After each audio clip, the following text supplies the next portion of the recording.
Hey there, welcome to another Novak Report. I am now in the 2023 Subaru Outback, the refreshed Subaru Outback. And we've talked about mid-cycle refreshes before. It's typically a case where, after 2-3 model years, the newness of the latest generation is dissipating. The interest is starting to fade. Sales are maybe dropping a bit. And we need something to talk about. Dealers need to say, hey, come on and check this out. And we journalists need to have something to talk about. So, hey, what's new? It's usually not something dramatic. It's not a new platform. There's usually some cosmetic changes or some added features, maybe a new trim level. So what does that mean? What does the mid-cycle refresh offer for this 2023 Outback? Well, as is the case, it's usually nothing major, but there are some notable changes that have been offered. To the exterior is probably where you'll notice it the most. There is an all-new front fascia with this Outback, and what you see is a new grille design. There is also a new combination of LED front headlights. There's a new look to it. There's also a more sort of aggressive front bumper. The wheel arches have been sort of expanded with additional cladding. It changes the look and it offers a little bit more protection. Now, that's not all, of course, that there is. You're not going to just put a couple of exterior changes and say that's a refresh. There are interior, more on the technology side of things, changes that have been done as well.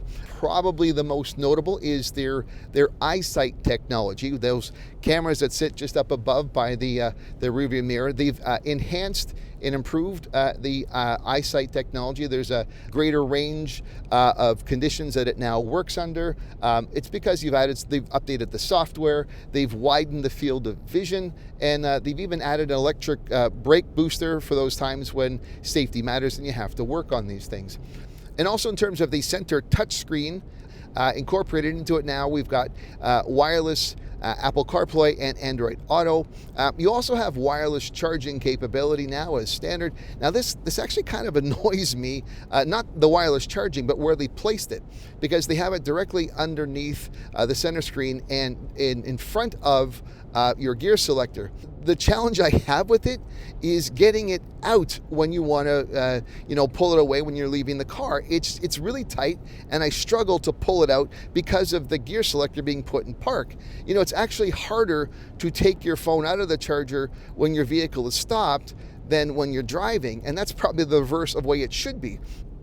A mid-cycle refresh serves the job of getting people talking about it because of new features, but it shouldn't be dramatically different. It's not a whole redesign because there's a lot of things about a model that are still probably desirable, and with the Outback, that still is true as well, because a lot of what's good about this model has not changed. There still are two Boxer 4-cylinder powertrains. Base models come equipped with the 2.5 liter naturally aspirated that gives out 182 horsepower and 176 pound-feet of torque. And this upper trims, such as what I'm driving, I've got the Premier XT model that has the turbocharged 2.4 liter Boxer engine, and that has 260 horsepower, 277 pound-feet of torque.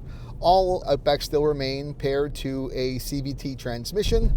Also doesn't change is the ability of the Outback to tow up to 3,500 pounds. Fuel economy also does not change.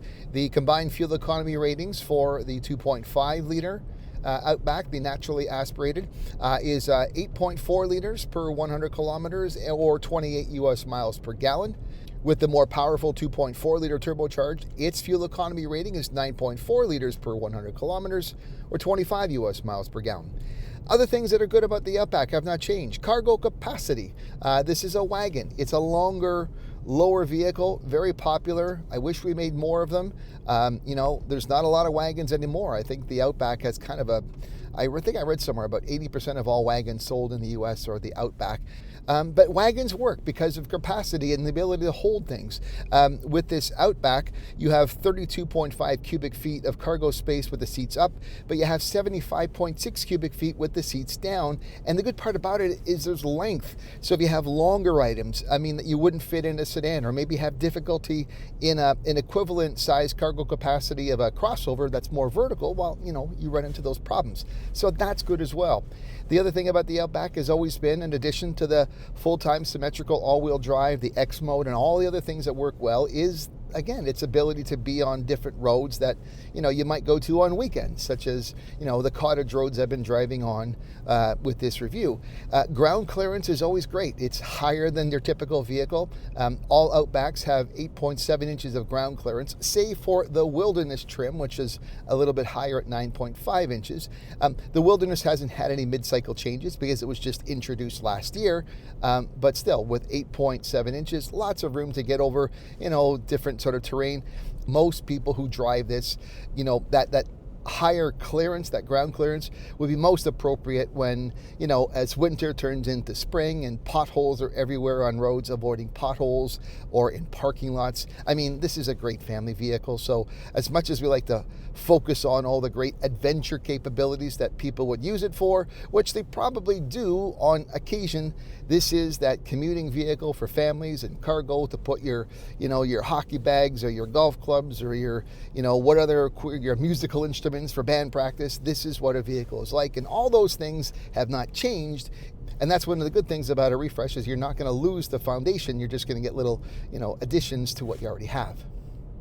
Perhaps one of the coolest new additions to this mid-cycle refresh with the Outback is this is the first Subaru vehicle where in the navigation controls they have adopted the ability to use a new system called What Three Words. If you're not familiar with this, it's mind-blowing. What Three Words is an app that you can download for free on your Android or your Apple phone, and essentially it's a navigation tool. They have essentially mapped the entire world, and they have broken it down into 10-foot squares, 3-meter squares.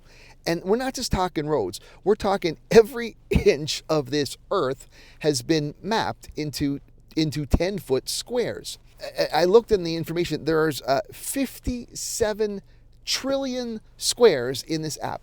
And the way you identify each and every one of these 57 trillion squares is by a unique 3-word combination. It's English, and I don't know if it works in other languages, but there is an inventory of 40,000 words that, when combined in some 3-word fashion, you can plot yourself to any location anywhere in the world to an exact radius of 10 feet. So, I mean, this is not just, I need to get to this house. If you're camping in the backwoods and you want someone to know where I am, well, you give them these 3 words. Now, how you find the words is you go to the app and you sort of enter your actual address, and then, you zone in. It will give you an approximation that says, pick this square. Like, your house could have like 50 squares. Pick the one to get to your living room. Subaru has implemented this into their navigation system. When you're asking for an address, you could ask for it to take you to the exact square you're looking for using What Three Words. I want to go for a drive and have a coffee and a snack at a favorite place of mine, a place called Trail Hub.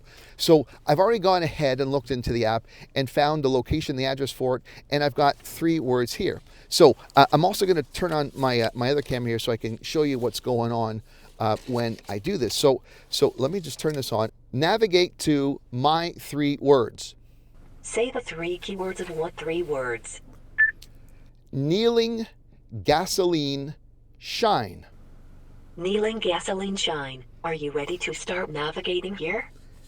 Yes. Starting route guidance. It blows me away. Like 3 words. But anyway, you can use it. And I'm going to go for a drive and go get a snack. That's blows my mind.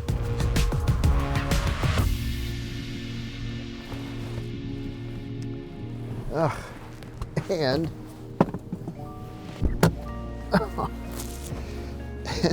my 3 words takes me exactly where it needs to go. Well, I mean, it took me to get to the building. I'm not going to drive into the building, but just mind blown.